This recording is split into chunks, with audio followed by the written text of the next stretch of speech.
And welcome back to Primetime Sports Tuesday. Let's bowl off with cricket. Led by a nerveless century from Shea Hope, the West Indies produced a masterful chase of 322 to win a test in England for the first time in 17 years with a 5-wicket victory in a pulsating contest.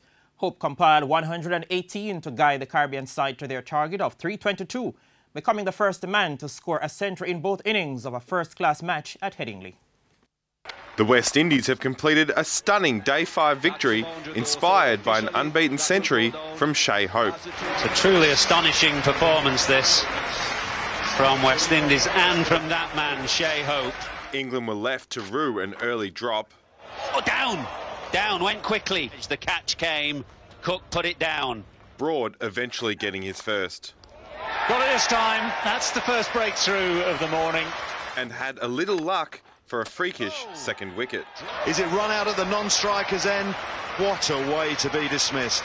That put Hope and Craig Braithwaite together, who piled up 144 runs.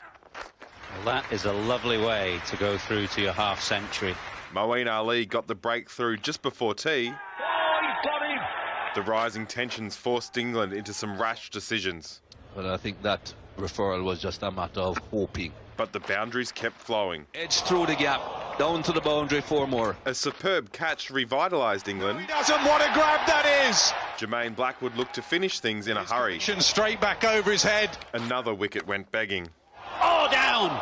Cook again. An audacious shot brought the Windies within striking distance. Blackwood tried to finish in style. Hasn't quite got the West Indies over the line, but he's played his part. But the Windies levelled the series with a famous victory. What a performance from this team. I always believe in this group, we've done some pretty decent things in the last few months, the overall results haven't really gone our way, but we've done some really outstanding things. It's just about putting it together more often than not as a collective unit.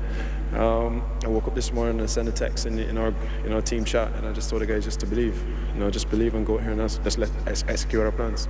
For a long time we were behind the 8 ball, and they really stood up and showed their class, so that's really pleasing. And as I said, the way we approached that second innings with the bat was a great effort, and unfortunately we couldn't quite take the wickets and the chances we wanted to today. Meanwhile, West Indies opener Chris Gayle has jumped to the defence of the team following their 5-wicket win over England, saying many were too quick to criticise after their poor showing in the first test at Edgbaston.